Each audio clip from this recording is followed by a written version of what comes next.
Hello my fellow gamers and welcome once again to my SimCity video tutorials. In this episode I'm first going to show you two contest entries for my 5th city for my new multi-city region. After that I will show you how I'm going to start that multi-city new region. The first entry is by J Smith, his YouTube nickname, so I'm going to show you how he tried to make this city, and I'm just going to comment a little bit and see what changes would I make and what things do I like and which I do not like. So this city is supposed to be a oil drilling and oil refining city, so that is why there are 3 oil wells here and 2 oil refineries.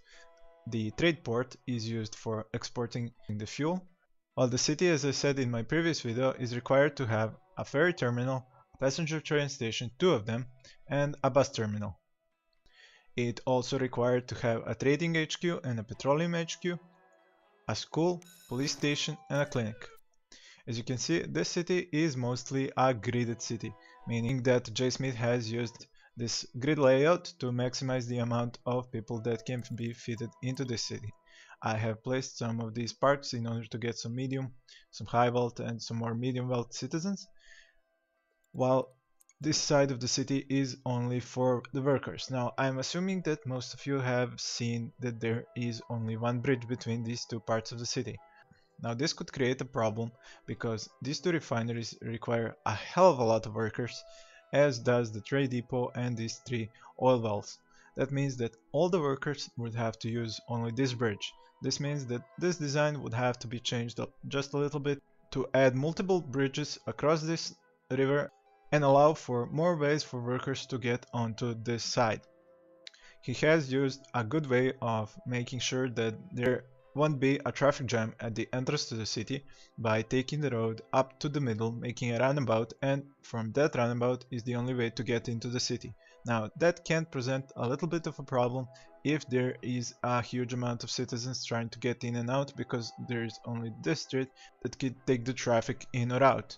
Now it could be a problem, it doesn't have to be, because there are 3 mass transport types in this city: the bus, the ferry, and the passenger train station. Now I do like this city layout because it will allow for a maximum number of citizens to live here.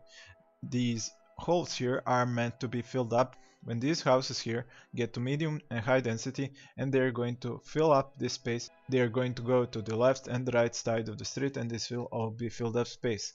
Now there is a slight issue with having zones on both sides of this street, because that means that huge amount of traffic is going to flow through a single street and have people going in and out of homes on both sides. Now that is something that I do not like personally and would probably see about changing. All in all, a good city layout and a fine candidate for this city to be placed into my 5-city region. Now to see the other candidate. Now the other design comes from Sivatanen1, I hope I managed to pronounce that properly, and it's quite different.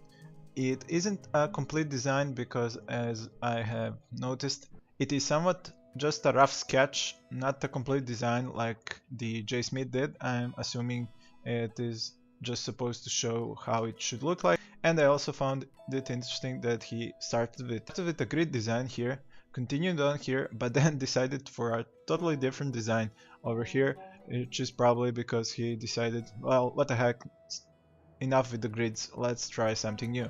I like this design, I have used it in some of my cities. It's kinda hard to get it to go up to medium and high density properly because it is hard to get right spacing for these edges, but it could work. The road connections are mostly placeholders, as I managed to notice, because they aren't really that well planned out. What I like about this city, the way he envisioned these 2 bridges connecting these 2 oil wells and these refineries, but again we can see a problem where these 2 oil refineries are on the bottom here, and huge amounts of workers are gonna be using just this side of the road to get in here, because this island is not connected in any way with the other parts of the residential. Well, there is this railroad connection that goes through here, and it could present a problem, especially on this intersection where it goes through the main avenue. Now this would have to be designed a little bit differently. I like though how he thought about getting this passenger train station and the ferry terminal to incorporate in his design. although I'm not sure how well that would work out with the traffic at high density. So all in all, a mesh of a few designs, some good things like the double bridges instead of the one bridge from the J. Smith's design, while a combination of two different grid layouts, one with circles and one just straight grid lines. So I am going to decide not to use either of these two cities, but a combination of these two cities for my fifth city. I hope that pleases both of the contest entries, and I salute you both for your effort and time spent in designing these cities. Thank you very much. So now it's finally time to actually start building up this region. I'm going to call it Gemstone Valley, and all the cities are going to have names something like Diamond, Emerald, Ruby, Topaz, and so on. So the first city, my seed city, which is going to supply the simulants necessary to build up the rest of the cities, goes here at Whitewater Crossing. Now, how am I going to build up that huge road network that you know that city possesses with only 50,000 starting simulants? Well, there is a trick about it. As you can see, I already have not 50,000 but 100,000. I have been given a gift of 50,000. But from who? Well, from this city on the right. It now has 0 simulants, but it doesn't really need any of them because that city is going to gain its simulants from this city later on as a gift. So that's how I'm going to get some more money for my seed first city.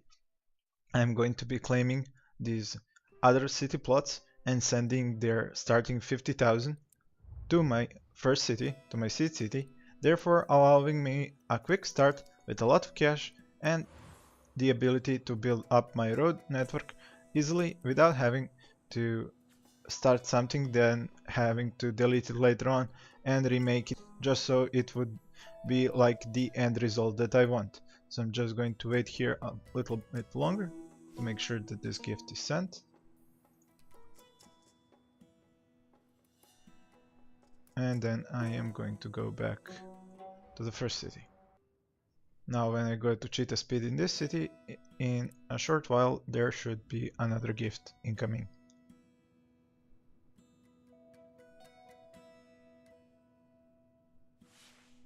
There we go. Now I have 150,000. Now one thing you should know about doing something like this is that since I have claimed these two city plots now and started cities on them, any utilities that I want to share from this city are now going to be divided by 3, and these two cities can only take a fraction of what this city can give out. But since I am planning on developing all these 5 cities simultaneously from low to medium to high, it's not a problem. I'm just gonna keep claiming the remaining 2 cities and sending money to my first city. And here we are. I have pretty much robbed all the other cities. For some reason it says 100,000 right here instead of 50,000. It's a small glitch. So I have now 250,000 because I have robbed all these other 4 cities of their starting budgets in order to have a large enough budget in this city to set up my road network inside the city as completely as I can before starting any actual zoning. Now just to remind you guys and anybody else who's joining us for the first time in this video, I have already planned out the road networks for all these cities in this region. You can see it in my previous video, my multi-city video tutorial number 10, so you should be aware of what exactly am I doing by watching those videos.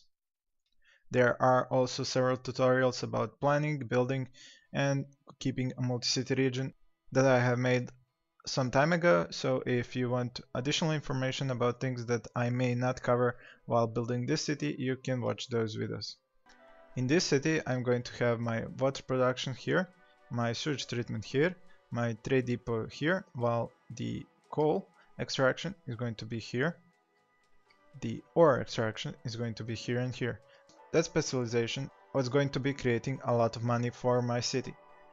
The small amount of starting industry which is required to have mines is going to be built here, and I'm going to destroy it as soon as I have the mines completed because I do not wish for this city to create too much pollution.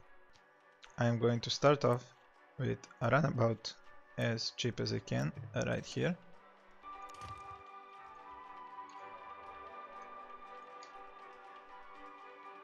Now after this runabout I am supposed to dig into the ground with a high density street so that I can make an overpass going from the left to the right, and then get that road to continue on around this tunnel for the train and go up here where it's going to be residential. Now the question is, do I want to start making that road or not? Because you see, making those terraforming with roads, as you know from one of my previous videos, can be expensive because you end up deleting and creating a lot of streets before you actually manage to get what you want. This is kind of expensive to do. Even though I have now 250,000, I may end up spending a lot of money just trying to build that overpass. And those overpasses, underpasses, and terraforming with roads is kind of essential to having a high density city. But since I'm just starting this city and it's going to be low density and medium density is going to be coming in much later on, and there are no cities that are going to create traffic on the highway for this city, I don't really have to be digging up this ground here and trying to create an overpass because I don't have that much traffic at the start.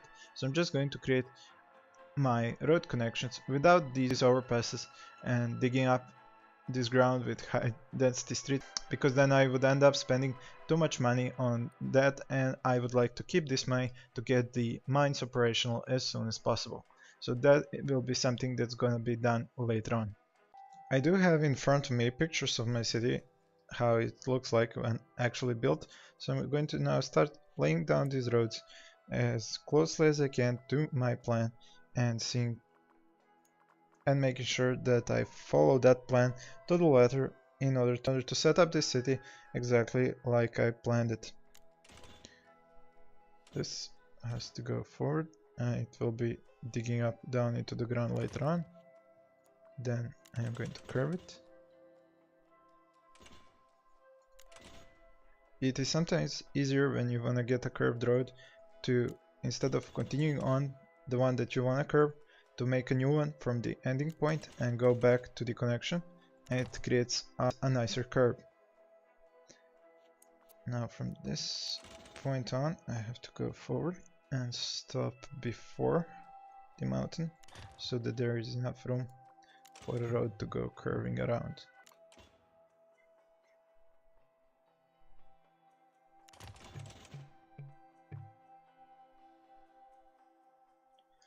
This is pretty much perfectly what I wanted to make, and I just go back to the train tracks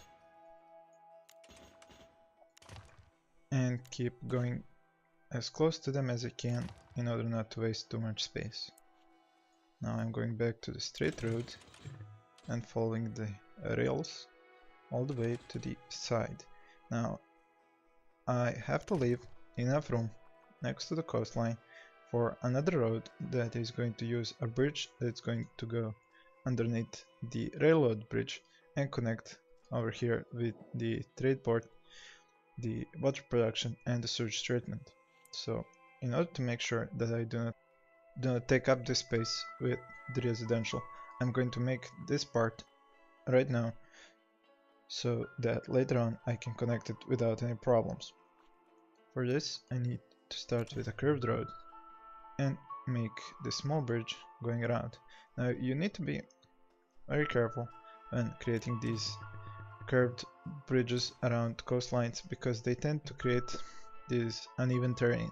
Now this can be a little bit tricky and it can present problems later on when you're trying to connect roads and you end up with something like road angle not being capable of supporting a road.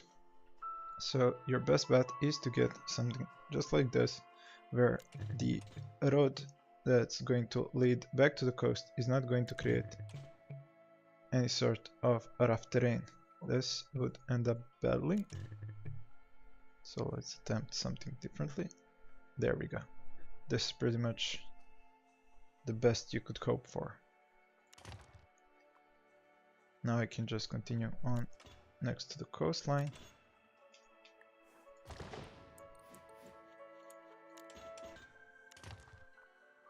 Well, this road I'm not even going to bother making because it needs a trade station and a trade depot to be placed here before any more connections can be made. And since my starting water is going to be coming in from here, I don't really need a water treatment station built here. Now here I would like to make a curved road and not have an intersection by having roads under 90-degree angle. So I'm going to use this curve to get up next to this road that goes next to the coastline, and then just continue parallel with it going up.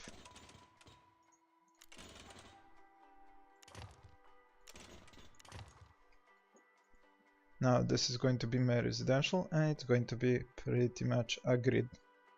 Through this hillside here I am going to have a tunnel, so I need to create a road leading away from this side going into here,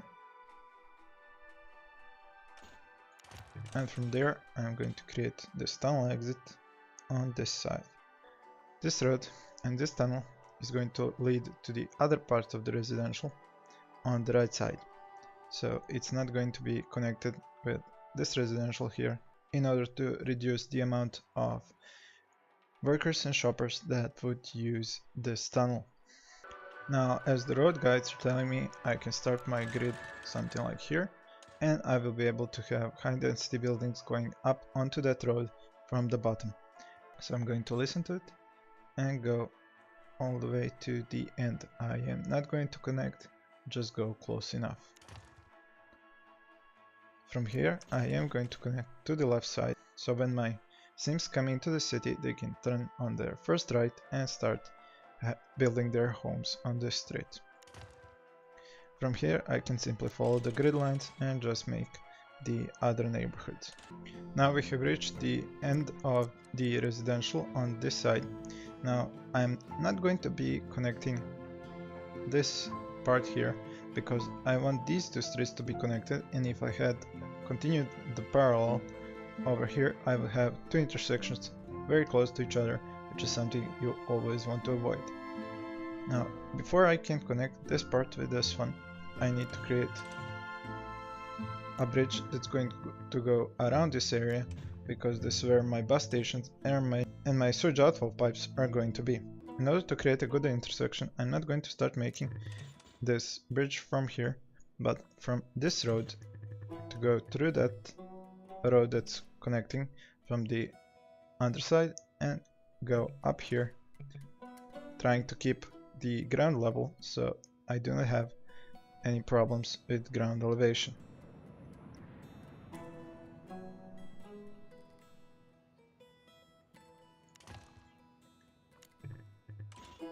Now from here I can just keep going close to the coastline and connect this part of the city with my other part of the residential. Now there's no need to continue building that road from there. I just need a road right here so that I can fit the mine into this place here. Now the mine is a bit bigger than having medium residential, especially with those extra mine shafts. So you need to be aware of that and build accordingly.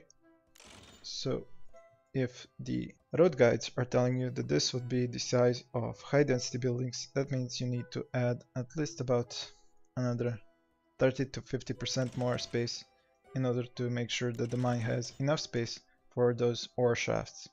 Up here are going to be my sewage outfall pipes, so that is the reason I'm going to pull this street a little bit more so that I can place them.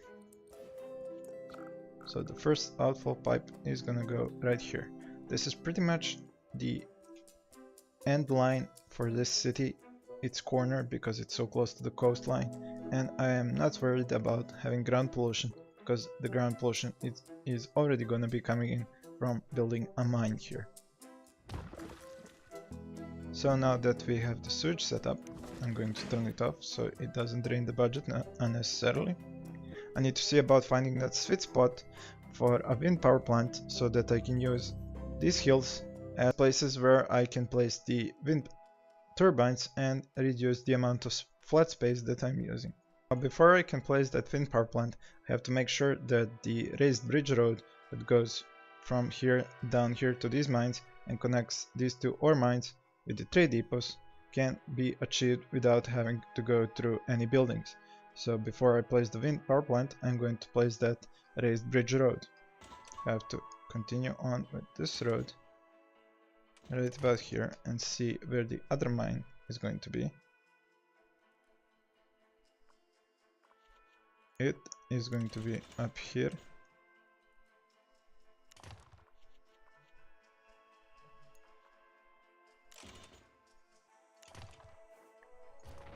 Now from here on, I'm going to have this raised bridge that's going to go up and over this tunnel entrance. Now, as you can see, if you drew the bridge from on top of the hill downhill to the left side, you get something like this. Only a raised bridge somewhere in the middle, while the road will go flat on the ground and not create too many bridges. This is going to create a problem when you want to build more roads underneath it. So that is why you have to go from the left side up onto the hill.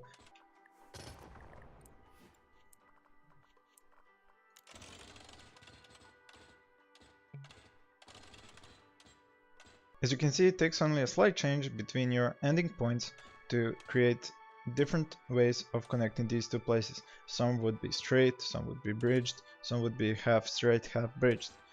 But because I have this tunnel entrance here, I can use this full bridged version going uphill. That is the one I want the most because I do not wish to create any intersections that would stop the trucks going from the ore mines up to the trade depots. Now I also need to create a connection on this side, just like I'm creating on this side, between these two residential parts. Now I do not want that connection to either intersect this road, as it is now a bridge it won't, or this tunnel road, so I'm going to go up through here, and so this way I'm going to have this bridge going over the tunnel, and it seems underneath this bridge. And now this residential is going to be connected with this part without having intersected any of these roads. Some of these roads are for carrying out materials, or to be precise, while the other ones are for workers and shoppers. On this spot right here, I have chosen to build a fire station. Now that will come later on when I have a town hall placed. From here on, my road goes down, and as you can see, if I were to go from that spot, I would end up with a bridge. But I wouldn't like a bridge because I want as much of this space possible for zoning, and you cannot zone next to bridges. So I am going to first delete a little bit piece here, take a curved road, follow the natural curvature of this hill, go down, and now I have managed to get this road to go down the hill without creating any huge bridges. From here on, I can connect the rest of the residential with the first part of the residential. Now for the road that's gonna have the wind power plant on it, it's gonna be the road that is coming in from this tunnel. I'm going to curve it a little bit and then once again curve it on the other side so I can get it to go straight.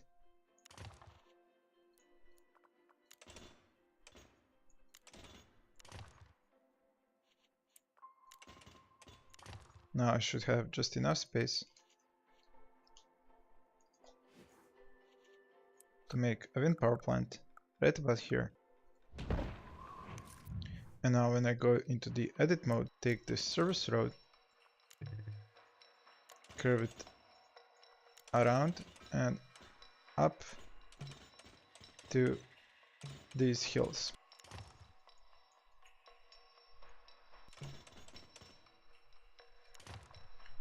Now I'm going to be able to place these small horizontal turbines on this road and going uphill over here. Now I am going to be careful about placing them up here because it may ruin the amount of space left here for the fire station. But that is not really a problem because I can just keep going with this curved road up to more of these hills. and create out of them.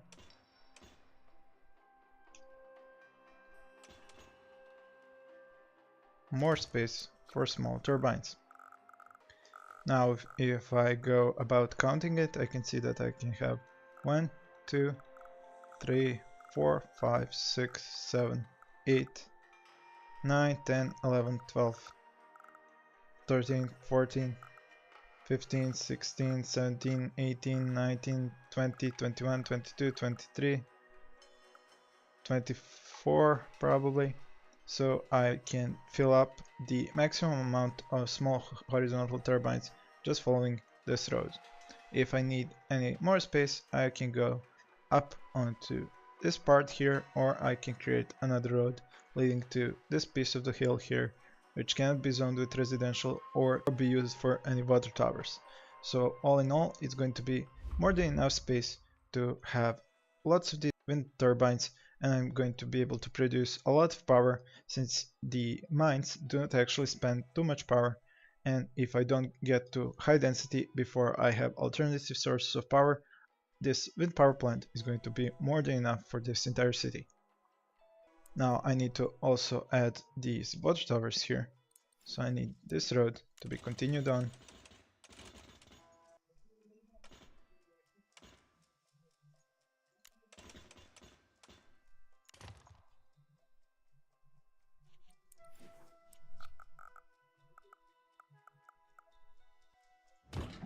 There we go. Now this city has power, sewage, and water. I'll be continuing on building these road connections, and I will show you what I have built in my next video. Thank you for watching, and please stay tuned for more.